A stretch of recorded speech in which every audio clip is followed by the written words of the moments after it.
সাকিবিয়ান ভাই ও বোনেরা, সুখবর অনেকগুলো যে ইউএস থেকে ফারজানা বরবাদ সিনেমার যে ইন্টারভিউগুলো চালাচ্ছেন সেগুলো এক একটা দেখে আশ্চর্য না হয়ে পারলাম না।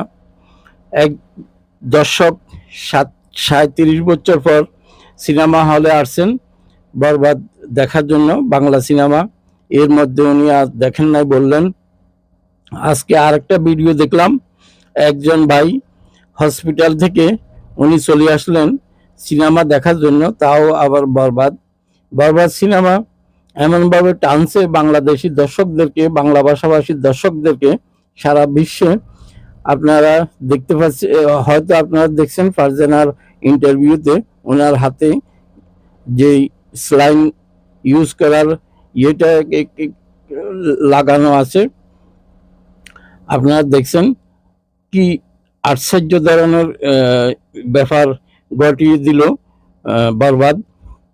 যে আপনারা বেশি বেশি করে বরবাদ দেখুন এবং বরবাদ বাংলা সিনেমাকে অনেক অনেক উঁচুতে নিয়ে যান। আল্লাহ হাফেজ।